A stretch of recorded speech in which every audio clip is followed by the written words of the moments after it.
Welcome to the Dive Table. I'm Jay Gardner, and with me for our final and third episode, all the way from across the country, Mr. Greg Wolf. Greg, how are you doing today?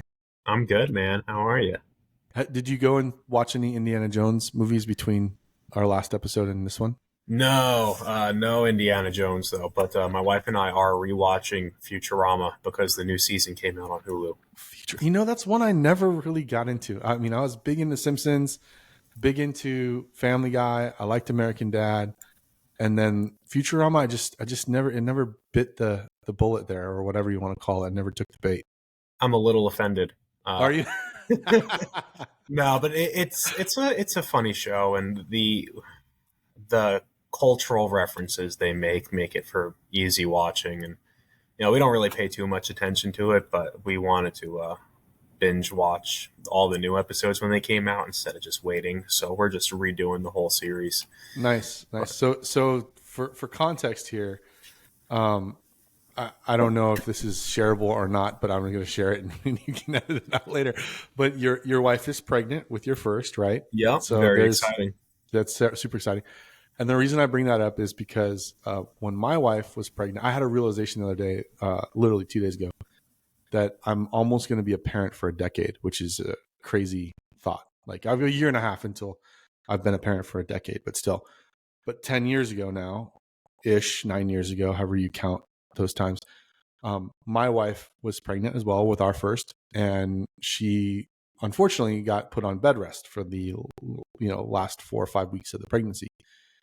And that is not a Futurama, but is where we started Game of Thrones. So, yeah, we had never seen it before, and I was trying to find something that we both could watch, that because she's not a big TV person at all, and so I was like, something that she wouldn't be bored out of her mind with. And I think it was like 3 or 4 seasons in, and so we were able to binge watch Game of Thrones, and then it was like every Sunday they released something.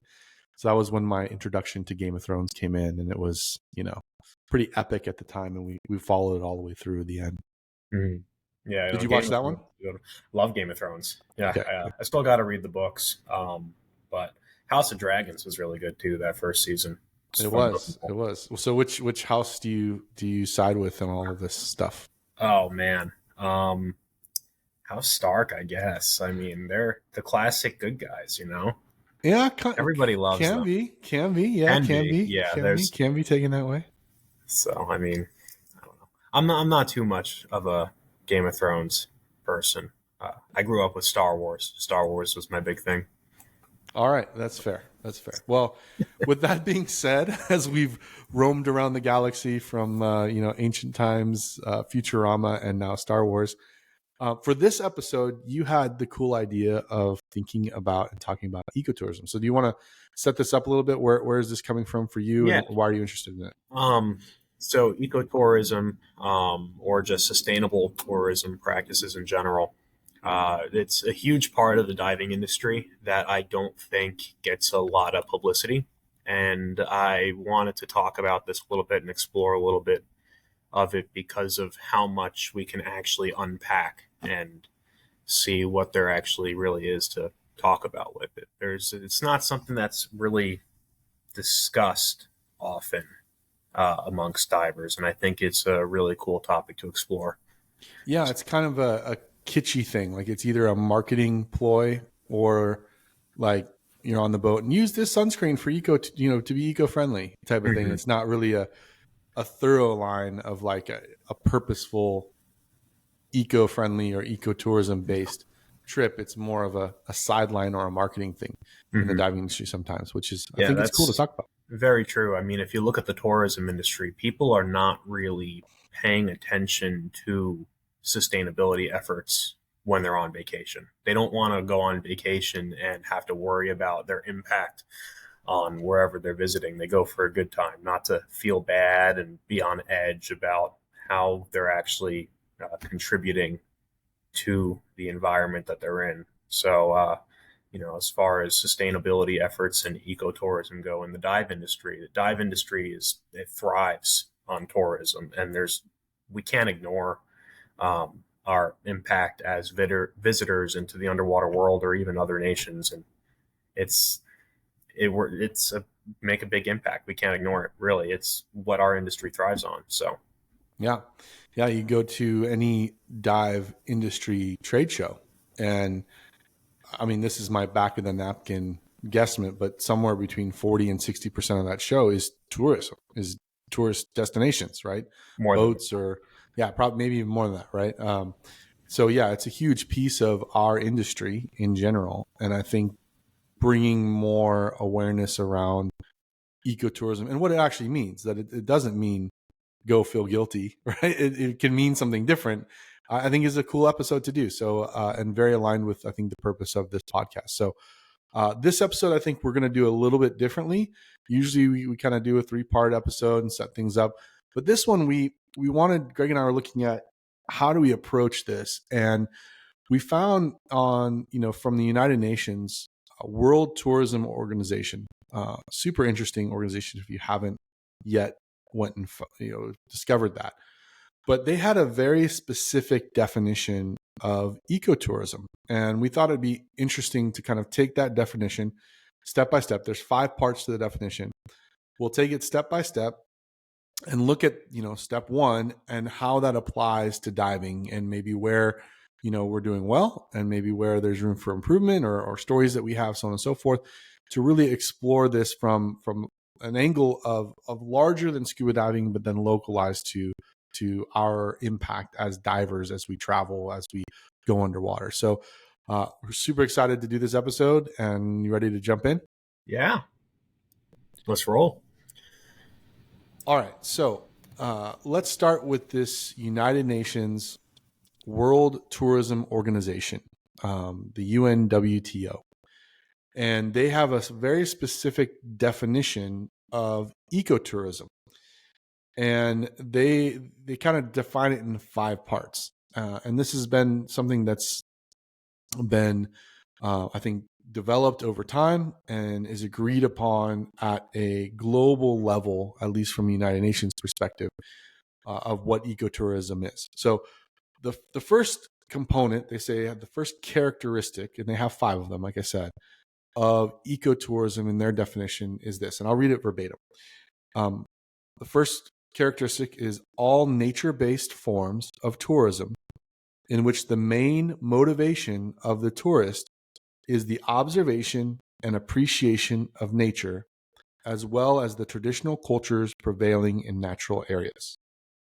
So nature-based forms of tourism where motivation is observation and appreciation, as well as observation and appreciation of the traditional cultures in the natural areas. So what does that mean for us as divers? I mean, how's your reaction to that first kind of characteristic there? Well, that's basically everything that the dive industry does in all these tropical locations. When you talk about going to Bonaire, the Bahamas, or Hawaii, it's all about that nature-based form of tourism where you go and observe and appreciate the nature.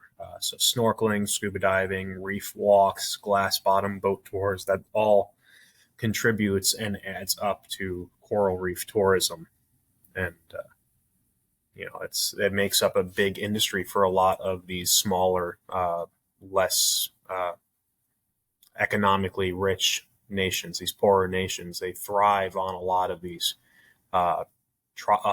this reef tourism to bring in people. The tourism industry makes up a huge part of their GDP.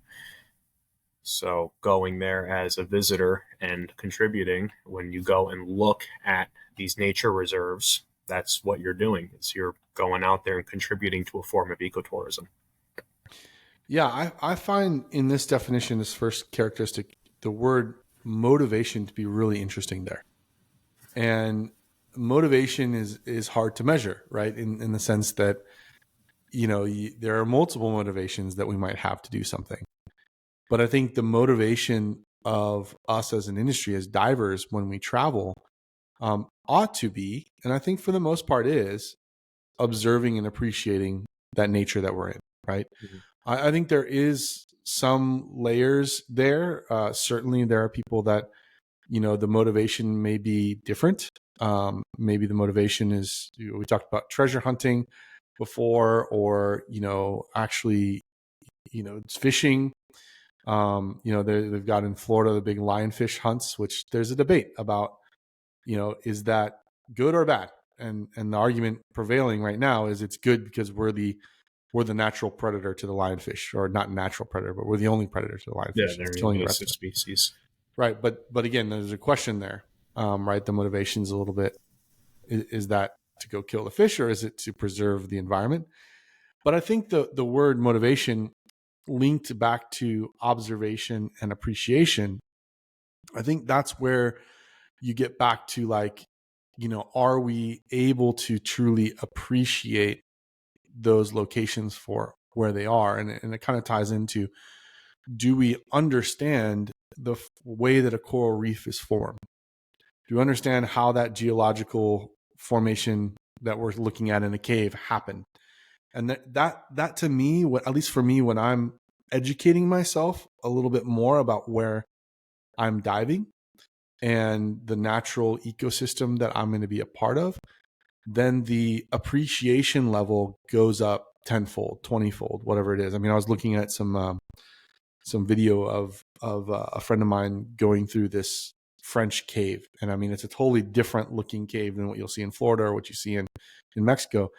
And he was talking about how they are in this cave that's actually under another river, and how the water over however many millennia had formed out this cave, and he knew the kind of the story behind how it was formed, and all of the particular information that's relevant to that, and his level of appreciation for that cave. It wasn't just wet rocks, which is, all caves are just wet rocks, right? That's basically, cave divers just like looking at wet rocks. But his appreciation for how it was made, and all those things. And I find sometimes on a dive boat, and I don't know about you, that the educational piece of the diver that's about to jump into whatever site the operator is taking them to, we're not as educated as maybe we could be, that I think limits our appreciation and maybe can excuse some of the bad habits or bad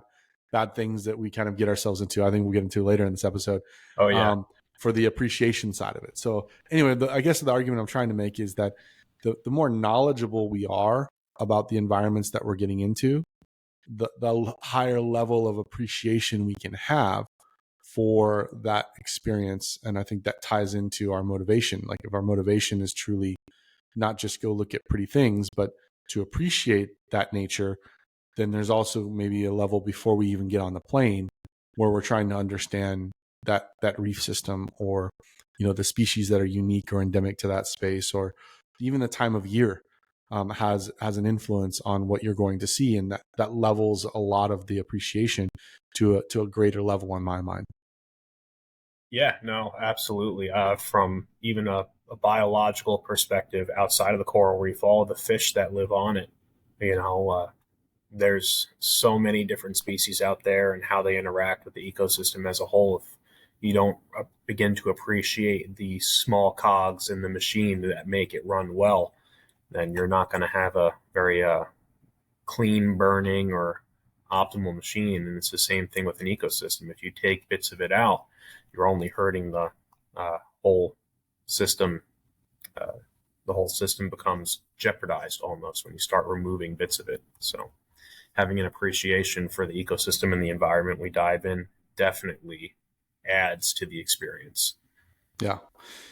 Yeah. The other piece that's interesting about this first characteristic that the UNWTO is defining here too is they add in the idea of the traditional cultures prevailing in natural areas. And I found that interesting because, again, you're kind of now talking about the land brain, Mm-hmm. and you're also talking about understanding the space that you're in. So, as a stupid, for example, that I think a lot of divers have been to is when you talk about something like, the Mayan Riviera, right? When you talk about Mexico and the Gulf there, and largely a big tourist area for all sorts of reasons. I mean, not just divers, but divers, it's like a Disneyland. We have, clear ocean with beautiful reefs, a couple of wrecks out there. We have, Cozumel, which is beautiful. And then we have the cave systems and the cenotes. I mean, it's just, cornucopia of options to go dive.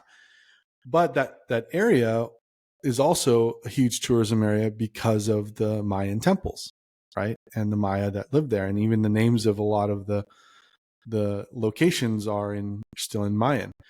And so again, when you think about things like appreciation of not just that beautiful reef that's out there in Cozumel, but of the traditional culture that was there and that has thrived there for however many years, and what's happening to them, I think that adds a wrinkle to how we even plan a trip and how we approach those things. Because I think I'll pick on Americans for a moment, because I've traveled a lot and we have a bad rep, let's say internationally sometimes, in the sense that things get very, and the word is Americanized, right, for the American tourist, and we want that comfort level, and we have an expectation that wherever we travel should be just like home, and we almost have an intolerance for some things that are different. And so a lot of the tourism industry kind of bends towards our will because we have the almighty dollar, and things are very American in that sense. And I'm not saying that's wrong. I get it. What I am saying is an observation for me of traveling a lot internationally. And I think that part of the appreciation, observation of traditional culture is the willingness also to be uncomfortable, for things to be not as they are at home, and to appreciate them as such. And I think that that's, again, a mindset thing, and maybe a planning thing, that if you're going somewhere, to be mindful of the culture that prevails there, and how you can become a visitor of that, and even a participant of that, rather than this ought to be more like I want it. So I don't know. I found that interesting as a second add-on to their definition here, because that is something that's kind of not happening under the water, but happening on top of the water, that I think mindset-wise is really important. Yeah. It's I guess that kind of begins to beg the question of how much Americanization for any given nation is too much, because as Americans, and probably Europeans as well, I'm sure we make up a wide margin of the tourism industry. So how much of bending down to making us comfortable is tolerable for the sustainment of the local culture? So something to think about. How much do you sacrifice for profit? Yeah, it is something to think about. All right, that felt heavy. I'm sorry if I offended anyone out there. I probably did, but so be it. I think there is a difference between someone who can be comfortable in the uncomfortable, and someone who wants things to be very Americanized. And I think that it's good for us to be a little more mindful of those things. Well, the uncomfortable is where the experience really takes place. So you should look forward to being uncomfortable a little bit. I agree. Okay, so that's the first one. All right, the second characteristic, according to the United Nations WTO, this is short. It contains educational and interpretation features. Mm-hmm. Educational and interpretation features. How does that apply to scuba?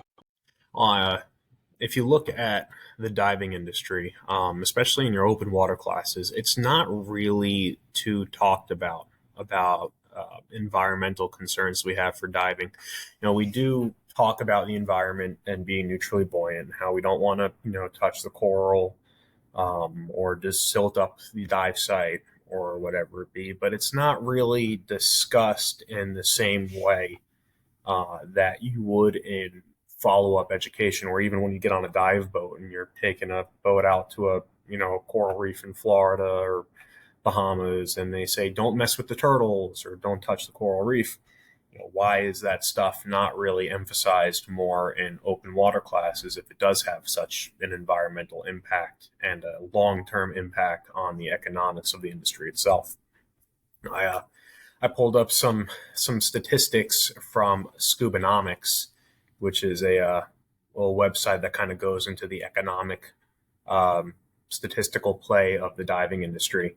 And from one of the surveys that was done in 2022, was 79% of the divers surveyed indicated an importance to the environmental awareness of their diving, but only 19% of them stated that their instructors put an emphasis on this awareness in their entry level course.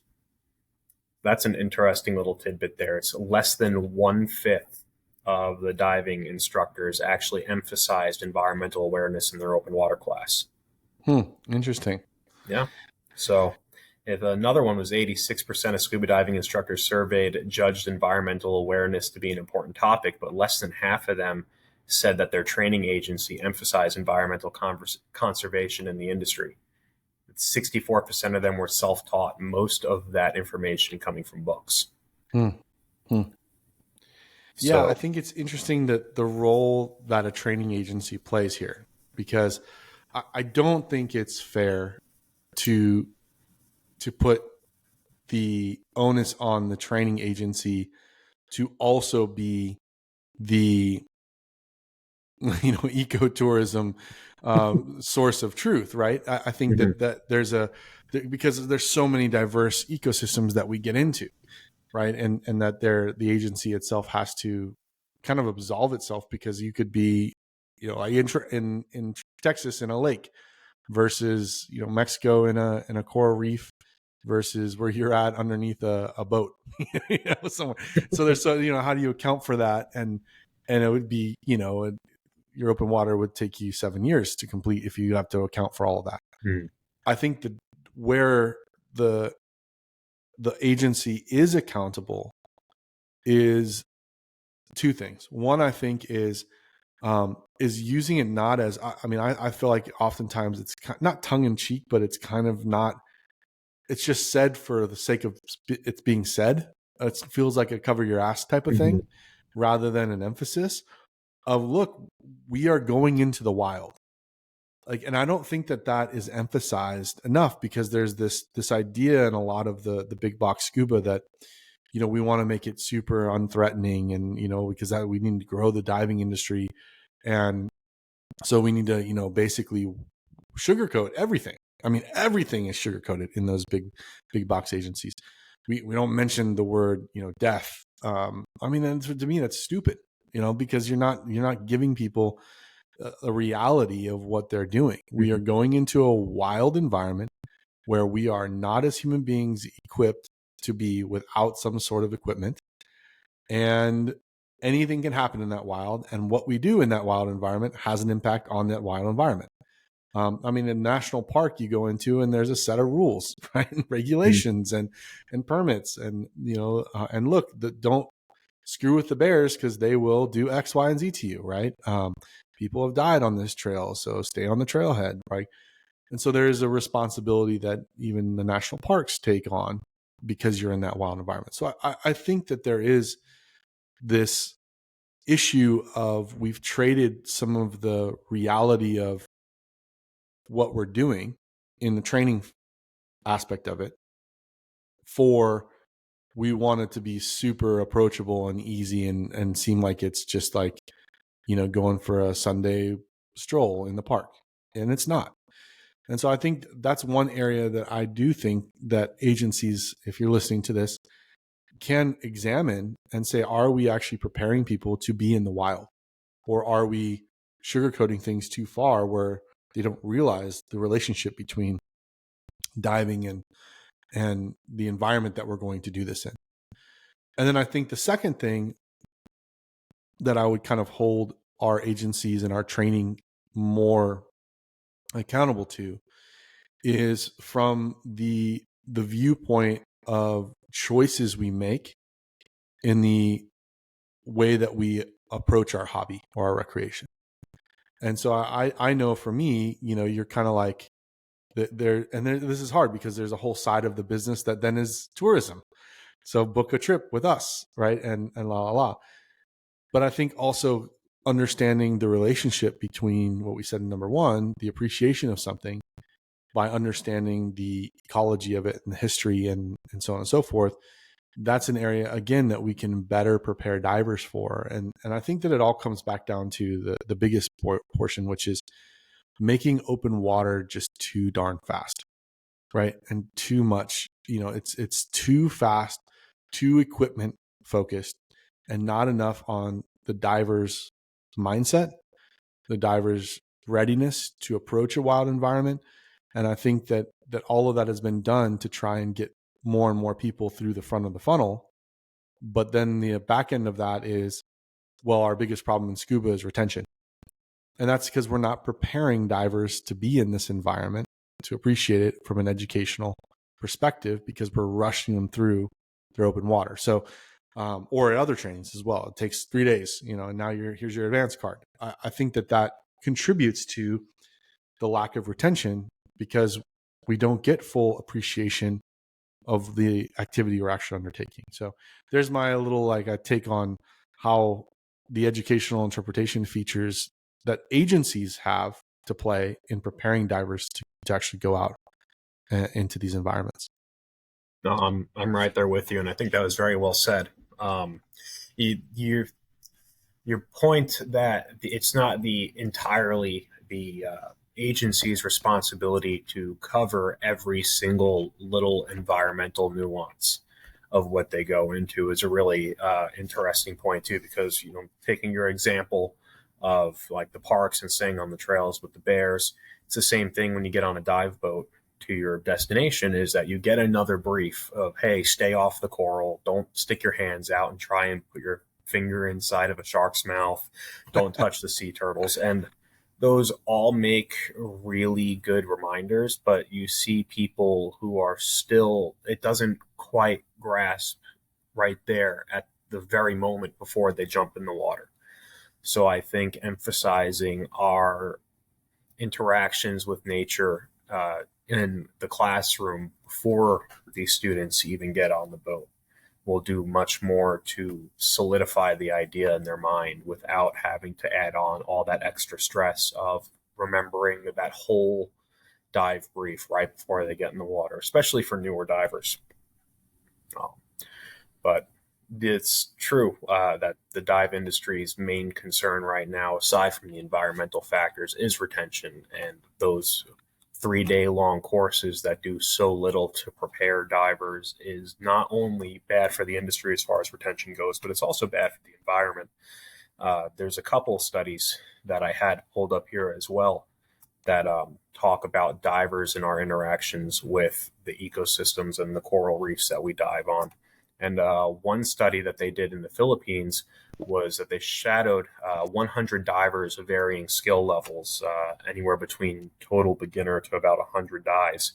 And they found that 88% of them made physical contact with the coral reef. 88%? 88% of them. And that's only one study, because I got another one here that says it's even higher, up to 91% of the divers made physical contact with the coral reef. Wow. Yeah. So if looking at these and looking at the statistics of the one that says 91%, I want to point out that it does say that only 7% of them appeared to cause skeletal breakage on the coral. But even still, I mean, take the low number, right? Take 88%, or even round it down, give the benefit of the doubt. 80% of divers making contact with the coral reef on a dive. That is a very significant amount. That 8 out of 10 divers are touching the coral when they're not supposed to. There's something wrong with that. Yeah. Well, and I think they define it a little farther in that definition. We'll get to it here specifically, the impact there. But I think on the educational piece, this is where like you say, the local dive shop, the dive guide, right, the dive boat, the operation can really close a gap here, because I think the knowledge base there is, okay, it's not just a rule, don't touch the turtle. That feels like a rule, and then my natural inclination is to touch the turtle because someone told me not to, right? That's not a good presentation of the reason behind it. It's, hey, when we touch the turtles, here's the impact that has on this ecosystem. Mm-hmm. When we break coral, that took hundreds of years to grow, here's the impact that has on the ecosystem in this location. I'll give a really stupid example here that bothers me. But there's a lake in Texas called Lake Travis, and there's a site called Windy Point that a lot of a huge amount of divers in Central Texas know this spot, and it's where a lot of open water dives take place.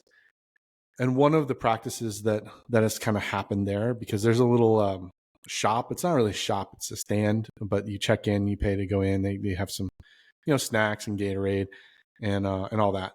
They sell these little Vienna sausages, little weenies. Mm-hmm. Talking about, and instructors there have got into kind of a habit, or some, I should say, not all, of saying, hey, if you do well in your open water checkout dives, on the fourth dives, you can take some of these Vienna sausages down and feed the fish. And you go, okay. And it's funny because if you wear gloves at all and you're at your 10-foot stop, 20-foot stop, all these little sunfish that are around come up and nibble your fingers because they look like, guess what? Vienna sausages, right? And there's an influence there. And I say that as a funny story that I always get my fingers nibbled when I'm in that site because of that. But it kind of comes back to the educational aspect of teaching about that local dive site and why that's probably not a good idea, right? To do that in a lot of different ways. Yet in your open water class, my instructor, we're interacting with the wildlife, and we're feeding them, and this is what diving must be. Sets that expectation in some ways. So again, I think that the gap of the local instructor, the local dive guide, the local dive operation, and expressing why feeding, for example, the sunfish weenies is not a good idea, because one, that's not a natural food to them. Two, right, it's going to make them dependent upon that food source for survival in some ways, or it's going to overgrow that population because that ecosystem can't sustain that many sunfish without the weenies in it, so on and so forth, right? I'm just kind of having fun with this story, but you get my point. This goes on all the way to don't feed the alligators or crocodiles while you're visiting Florida. Right, exactly. Which seems like a no duh, but it's not. So again, I think explaining not just the rule, don't touch the whatever, but the impact. Not say don't touch the sea turtle, but instead say, if you touch the sea turtle, here is the impact that it has on this environment.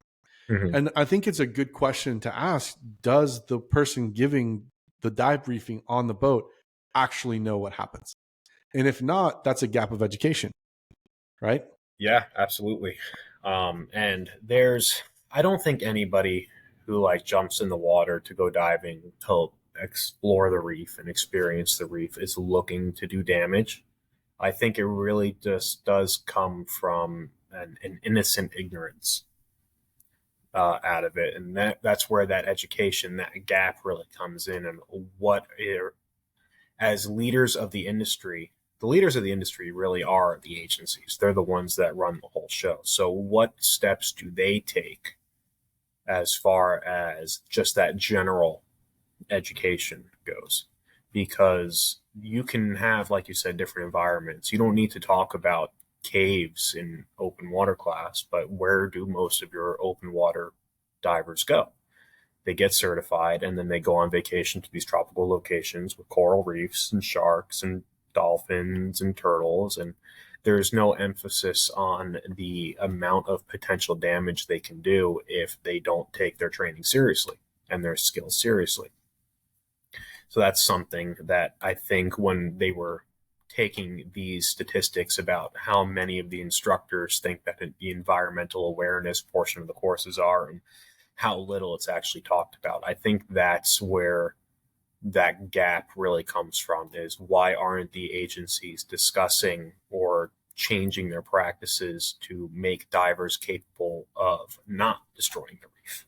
Yeah. Because in those same studies that I was talking about for the divers that did make physical contact with the reef, they noted that there were multiple parts of the divers, including their hands, bodies, and parts of the equipment that all made physical contact and contributed to destruction of the reef. But the biggest one that the researchers noted in this specific study was fins.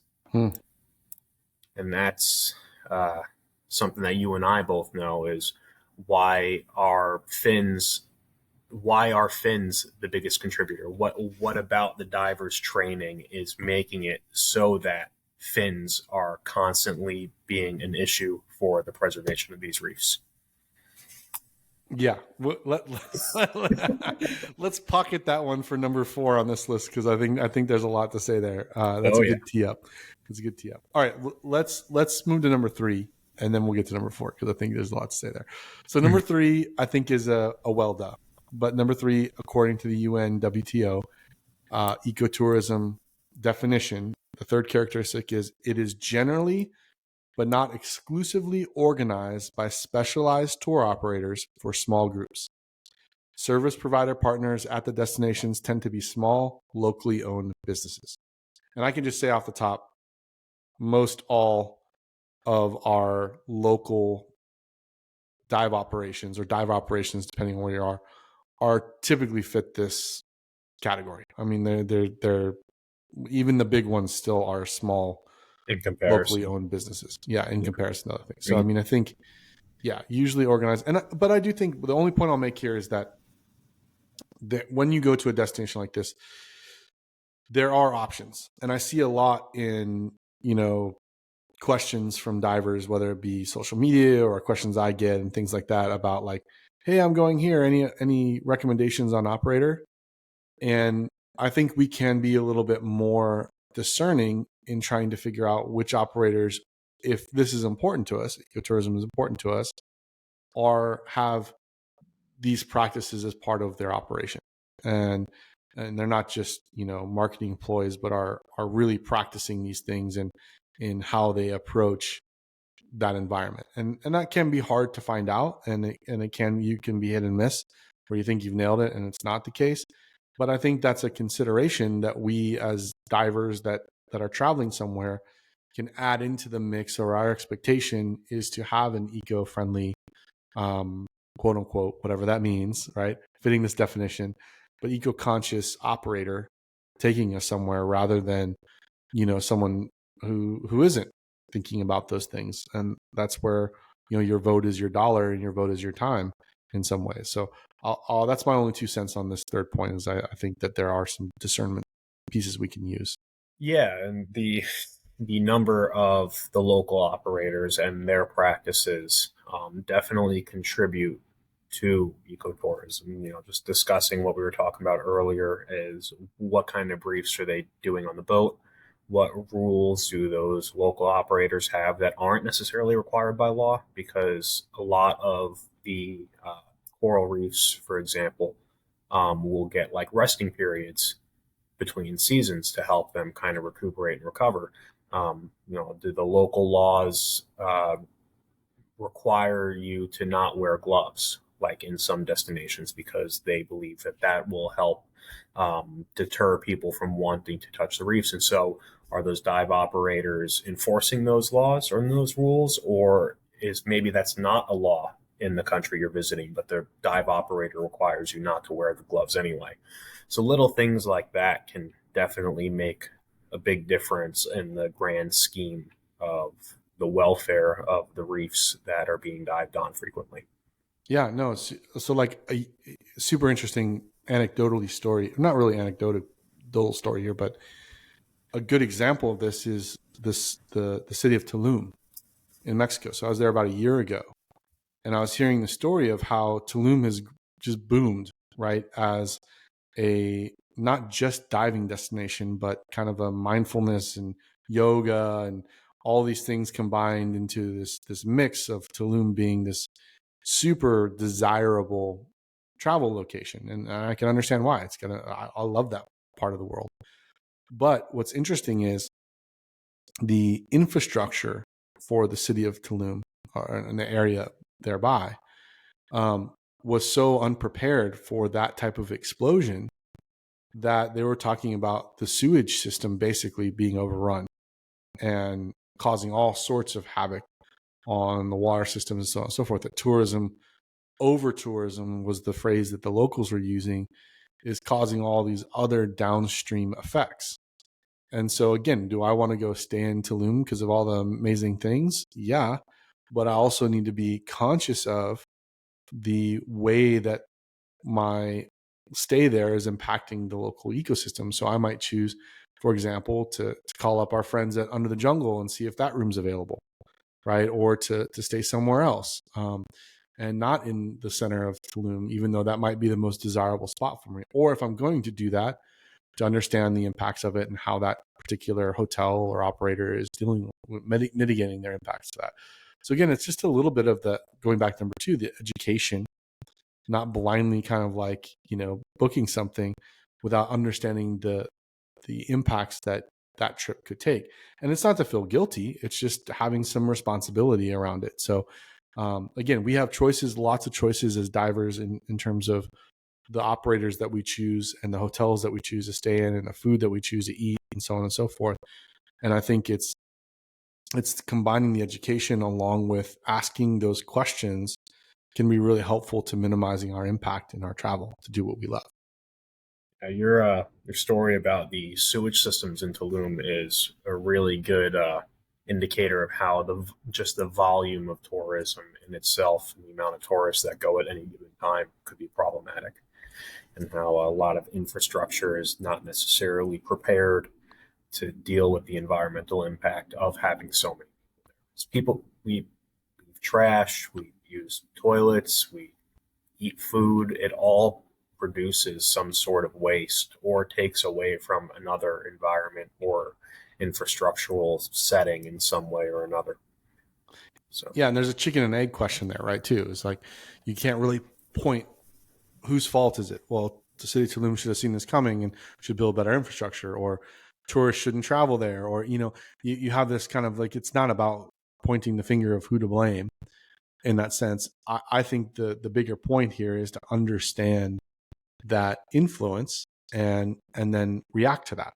And I think if you're not at least curious about how your trip that you've always wanted to take is going to have an impact on the environment and the location that you want to be there, then that says something to me. It's something that you can find out and make choices that are maybe more beneficial all around and still get what you want. Still go diving in Cozumel, right? And no big deal. But that's the choices that we make from a provider perspective, I think has an influence. yeah, it's a balancing act, basically. Yeah. Okay, here's number 4. This is the meaty, juicy you've been wanting to get to. So number 4, again, according to the UNWTO, the 4th characteristic is ecotourism. It minimizes negative impacts upon the natural and socio-cultural environment. So there you go. Big T-ball served up. Minimizes negative impacts. In other words, 91% of divers crashing into the reef, it is not ecotourism. Even if you're observing, you like it. Well, if you crash into the goddamn reef, that's not minimizing your negative impact. So we already kind of talked about the socio-cultural and socioeconomic part of tourism and the Americanization of all these remote locations. I'm just realizing as I pound a monster during this whole thing. This episode sponsored by, don't worry, I will recycle this can. Sponsored by Monster. Sorry. No, you're good. I can't remember the last time I had an energy drink. I have such a lot of coffee though, and I know that's probably not good for the environment either. The amount of coffee. See, this is that episode where it's like, yeah, but look at the clothes you're wearing, Jay. Look at that. It's like we're not trying to point fingers, but I know fingers will be pointed back, so it'll be what it'll be. It is what it is anyway. Well, we already talked about the Americanization and the cultural aspects that come with the tourism industry, but the natural impact on Mother Nature, that is something that I think is and probably always will be a hot topic for scuba divers, and especially when you get to divers at a higher level, basically from advanced all the way up to full DPVCCR cave explorers is what are we doing as an industry to Mother Nature? Yeah, to minimize our impact. Yeah. And it's not pretty. Yeah. And I think for me, like you said, the negative impacts upon the natural environment, a reef, for example, that we've been talking about, I think are coming from, I think, what did you use the word? Ignorant, good meaning ignorance. Yeah. Good. I don't think anyone like jumps off the dive boat and goes like, well, I'm going to crash into the reef today. Like, that's my job. Like, yeah, here we go. Woohoo. I mean, maybe there's those people. I mean, you look at some people and you think maybe that is what they're trying to do. Yeah, that's true. I would say the majority don't jump off the boat thinking that or get in the water, but it happens. So your stats, 80% being generous there, it happens. Why? And this is where you go back to like, where does the onus lie? And you specifically mentioned the biggest culprit of contact with the reef in this particular study was fins. And one, I'm going to give an excuse as to why, and then I will knock that down. So one, I think your perception of yourself with fins on, your body perception in the water, you've grown by like a foot at least, depending on the fins you're wearing. Some people have grown by 3 feet, right, with the fins. And so your perception of where your body ends, especially because you can't see that end of your body typically on your fins, makes it challenging to then understand like when I'm clear of something, or whatever. So there's kind of, I think, a reason that would be the case for sure. And that doesn't matter which type of, propulsion technique you're using. The bigger thing I think is that, and I've talked to a lot of big box instructors about this particularly, because I ask, why don't you teach other types of propulsion? And the answer I typically get back is because I would love to, but it takes too long, and I only have this amount of time to get them certified. And it kind of goes back to this idea of, have we sped up training to be too easy and too fast to make it, less scary for the masses, and less skills oriented. And the cost of that is 91% of people crashing into the reef with their fins, because there are better ways of propulsion under the water that do take a little bit more time to learn. But something like a frog kick, right? A balanced, nice frog kick is going to be so much more efficient for the diver and give the diver so much more control than what we typically see, which is this, really exaggerated, flutter kick, or some people call it the bicycle kick, or whatever you might call it. That inherently, by the nature of that kick, is going to affect the environment that it's in, unless we're 10 feet above it in some ways. Because you look at just where the fin pushes the water and where that water column ends up hitting, it's going to hit something, right? Instead of it being directly above you in the water column. And so this comes back to, how do we minimize our negative impacts? I think it comes back to looking at diving as not just a tourist activity where we jump in the water and what happens, and we come back up in great dive, even though 80% of us crashed into the reef and we, 17% of us broke coral. Well, guess how many dive boats went out that day? Guess how many times that's repeated? And guess how long that coral is going to be there, right? So on and so forth. Instead, it's saying, how do we minimize it by looking at diving as a skill set, not just an equipment configuration. And that's where I see the biggest gap in big box scuba is, we talk about diving and scuba diving as such a equipment centered thing, how to work the equipment. And that all we're talking about is the scuba part of scuba diving. We very rarely focus on the diver and the diver's skill. And diving in a minimalistically negative impact format requires some level of skill. And it's not just your get advanced and get this and perfect whatever buoyancy classes. It's setting that expectation from the start, because you're normal open water diver is then certified to go jump on in that reef. And so I think there is an onus on the training aspect to bring a bigger emphasis on the skill that's required behind diving. And I'm not saying every diver in an open water class needs to master a helicopter kick, right? Or master a back kick before they can get certified. What I am saying is, can we actually measure a non-impactful, I won't even say non-silting because that's maybe too high of a bar, but non-impactful propulsion? Can we check that off the box? Can we check it off the box that they can descend without crashing into the bottom or perform a skill that's neutrally buoyant over a reef? I think that's on us as training agencies to say yes or no, because we are certifying you to then go out into this environment. And if all we've done is pin you to the bottom on your knees and had you do skills and watched you kick around and said, oh, well, you got from point A to point B, at least this time you just silted out the bottom. I think that that's where we then say, as an agency, you're certified to go anywhere and dive.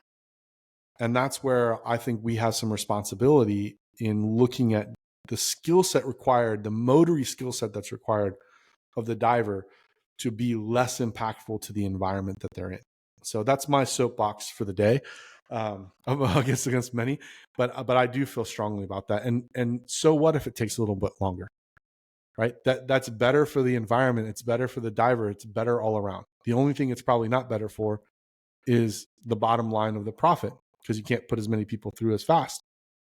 But you're solving on the other end retention, because that person's going to have such more fun, such better time. And you're not only retaining the diver, but you're preserving the environment that divers want to go dive in. And there's benefits all around. So there's my soapbox. If you're listening, send the hate email to jay@thedivetable.com and I will read it. But I feel strongly about that. And I think that we need to be more upfront that diving is a learned skill that takes muscle and motor work. And we need to include that in our training of divers, not just a checkbox. Yeah, you had 30 pounds of lead on you and you sat on the bottom and you took your mask off. Whatever, right? That's not the motory skill that we're looking for in the environments that we're certifying divers to get out into. Yeah, we're gonna have to make an episode 4 where we read all this hate mail we're about to get. Exactly. Because I'm right there with you. I'm just gonna repeat what you said in a less than nice way. So I'm ready to make some enemies, and I'll give my email out for all the hate mail afterwards. But when you talked about specifically the biomechanical movements of divers underwater with choosing a specific kick, like a frog kick over a flutter kick, and the direction of the water and the fin goes, and that does add up. That's a true thing for sure. I think the other emphasis that goes on without coming across as like a scuba diving know-it-all is going to be the proper weighting of it, right? So if you look at all these divers in the water, the biomechanical part of it being heads up is an issue, and then if they're heads up, that means their fins are down, and if their fins are down, that's where the reef is. So how do we tackle this skill issue of divers getting into trim so that even if they are not using a non-silting kick, like let's say they still are using a flutter kick, how do we even minimize the impact of a flutter kick by getting them in the right body position? And this starts with any instructor can go out there and in their next class do this one thing that will have the greatest impact on their students as far as getting them into the proper position. And it is get off your knees from the bottom of the pool or the reef or wherever. Just don't do it. Like it.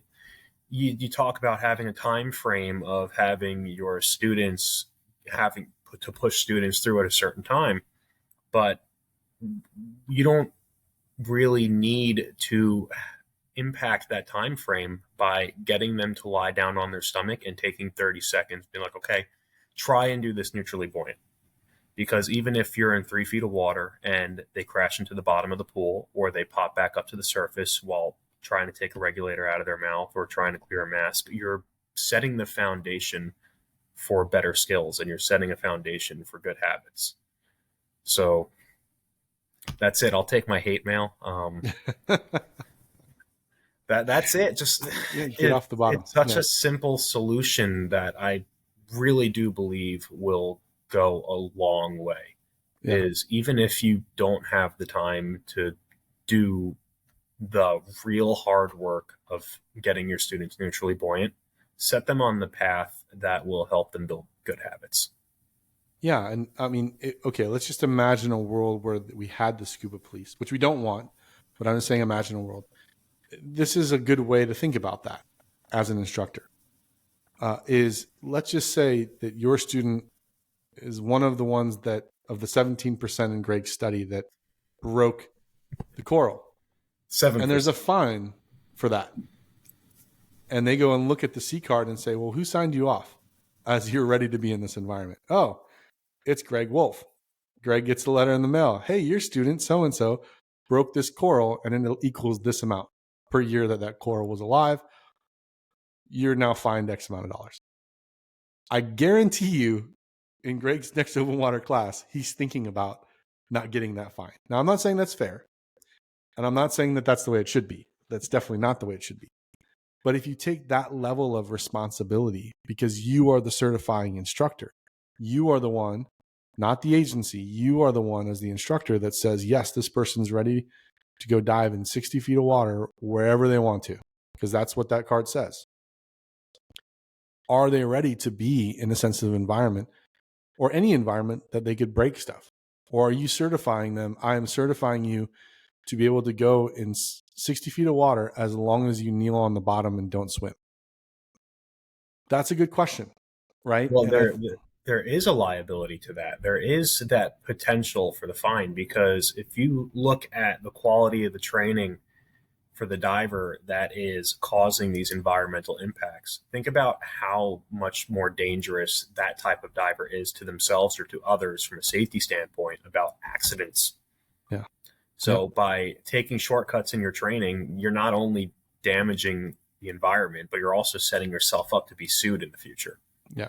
And I'll absolve some instructors too, because a lot of instructors are taught to teach to the standards. So there is an aspect of, if the standards say this is what I teach to, or how I'm supposed to do it. And I get that. And a lot of instructors have said to me, I wish I could do it differently, but this is what the standards say. And I think the overarching thing is not to debate, is it the agency or the instructor or the diver's fault? I would say there's culpability on all three, right? But it's more or less to say, as an instructor, if you know better, how do you prepare that student better?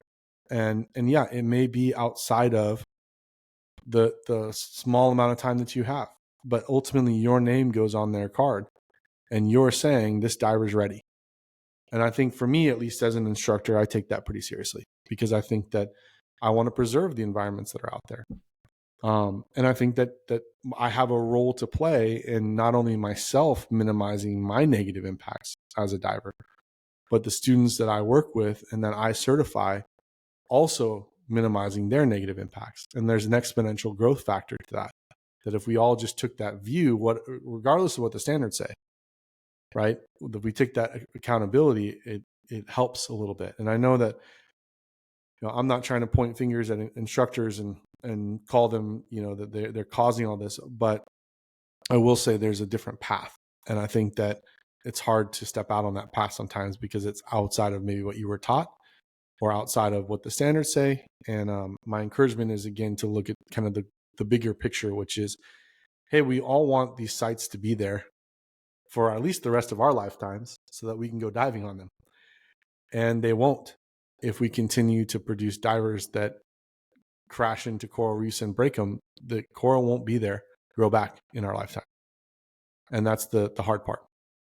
I disagree with you, Jay, about how there's no true culpability for someone. I don't think it's the student's fault, right? I think we can surely observe the student from any wrongdoing based on what they are going into the class to learn.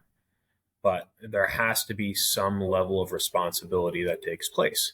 And that responsibility, if it's not going to be on the student, it has to be on either the instructor or the training agency. Mm. So the other question comes to be, who is letting who teach? And if the training agency is letting a specific instructor teach, where is the quality assurance in that instructor? Mm-hmm. And what is the message or the goal of the training agency when dealing with their their instructors as far as teaching what the materials are and what the standards are? Mm-hmm. You know, I don't think that can be something that's ignored. Yeah. So Well said. Well said. Yeah, the hate mail is definitely coming yeah, for no, this episode. I'm ready. I'm gonna get a letter, and I'm as an instructor, I'm probably gonna get a letter and be like, "Oh, why'd you say that?" Yeah. Yeah. I'm lucky I won't get that letter because, but at the same time, I know I'll get all the emails. So, okay, let's wrap this up. The fifth and final characteristic, which is like 5, 6, 7, and 8. They just Mhm. lumped a big one here. But essentially, I'll read it to you and then I'll sum it up. So, reading the fifth characteristic is ecotourism supports the maintenance of natural areas which are used as ecotourism attractions by either generating economic benefits for host communities, organizations, and authorities that manage natural areas with conservation purposes, or providing alternative employment and income opportunities for local communities, and or increasing awareness towards the conservation of natural and cultural assets, both among locals and tourists. So I think the big takeaway from that one is that ecotourism is helping support more ecotourism, right? So there are economic benefits, both employment, awareness, so on and so forth. But it's making it so that you can come back is essentially the idea, or that other people can come behind you. Is number 5.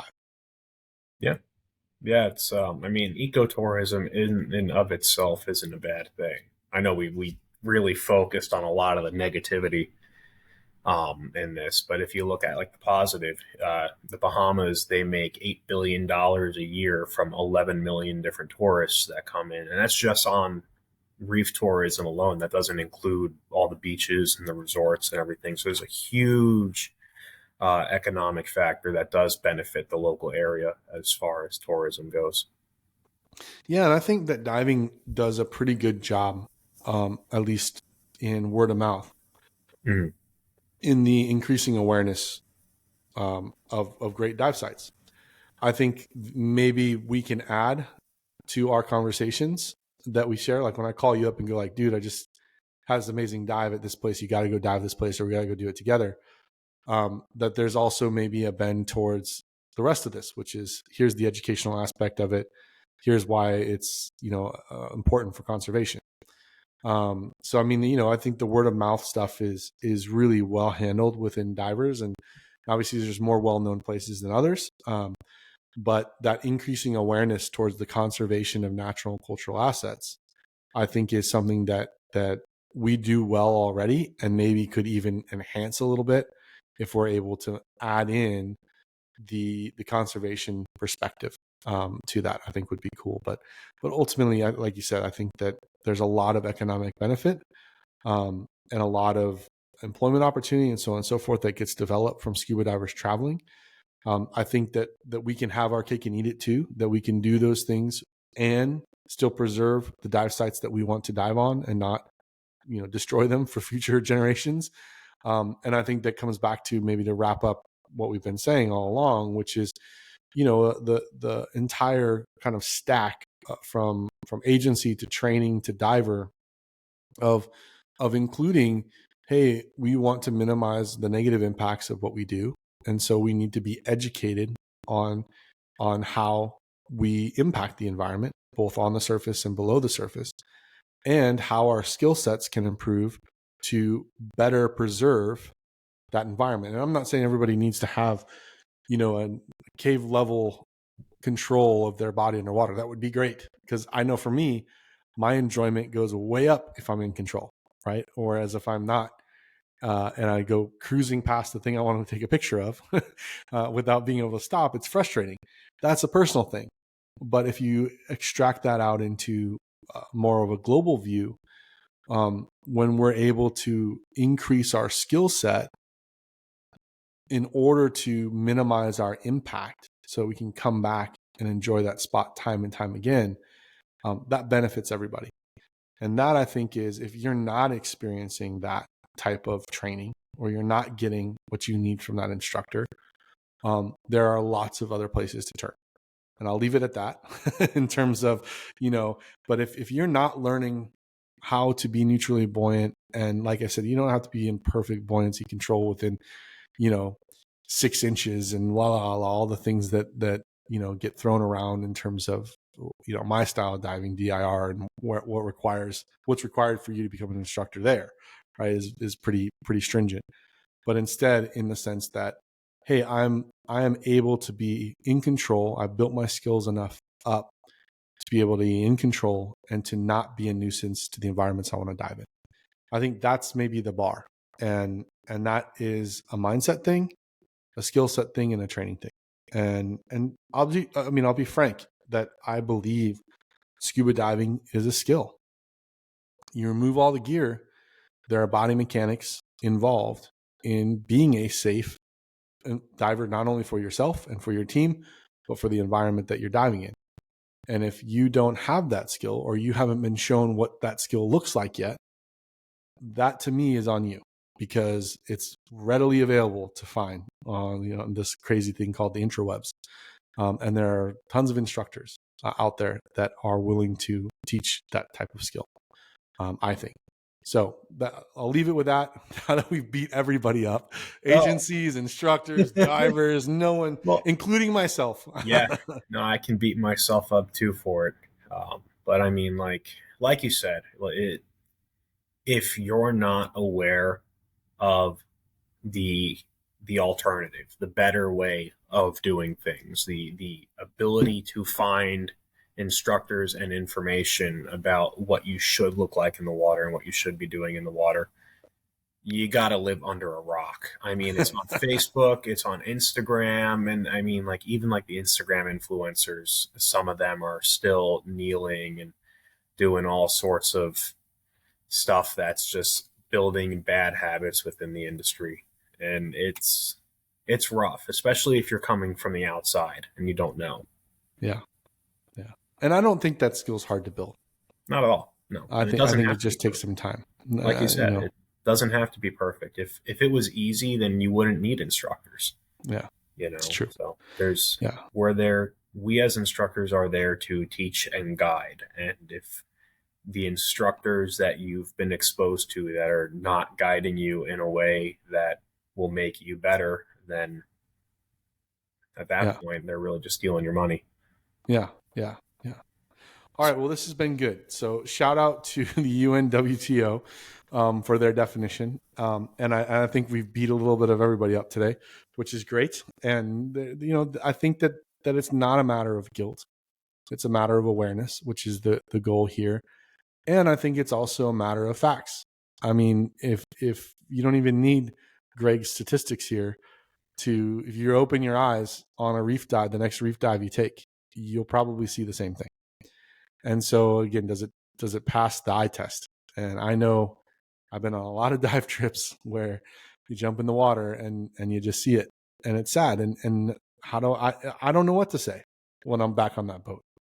I mean, usually it's the person that has the big ass dive knife strapped to one side and is talking about all the big dives they went on and how great they are and all these things, and then you see them get in the water and crash. There goes 1,000-year-old coral or whatever long it's been there, and just this one time, I just something was wrong with my BCD, and you go I don't really know how to respond. What I want to say is you muppet, get yourself together, exactly. That's what I'm whispering to myself in my regulator. But at the same time, do you blame the diver? Do you blame the training? There's a lot of layers here. So I just think if we all aspire to preserve the environment we want to dive in, then it requires us to be better, and we can get better. And that's maybe the headline takeaway here. So good. Was this fun for you? I don't know. You know what you know, you know what you don't know, and you don't know what you don't know. And I know that I can receive my hate mail at wolfscuba@gmail.com. wolfscuba@gmail.com. All right, get ready. Here it comes. Yeah. I'm sure it's Tuesday, coming. my phone is just gonna blow up. I also hope that on the other side of that if you are nodding your head along with this episode, that you add your voice to that. And I don't think the purpose that Greg and I had in this episode was to come out and beat people up. I think our purpose was to speak honestly about our observations when it comes to our industry and this definition of how we fit it and how we don't. And in some ways we do a great job, and in other ways there's a lot of room for improvement.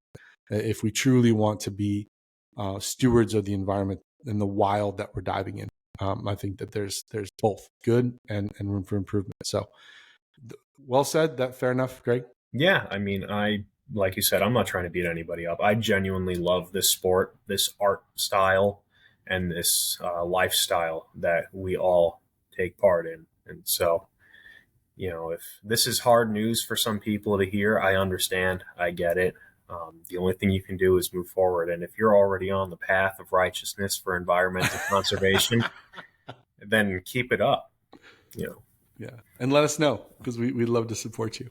Yeah. All right. Well, good. Well, Greg, thank you for the last 3 episodes. I think that this ties right back into archaeology and the preservation of archaeological sites. And now we've kind of expanded the scope. And congratulations. I think you're pretty close to your degree in a few months here, and a new baby and all of these things. And so we will definitely be able to get in the water soon together. And go diving. And more than that, if you want to reach out to Greg, please do. Awesome guy, awesome instructor, or he is on his way, I think, to becoming another certified instructor, right, with a different agency, and a few things. So reach out to him, check out his work.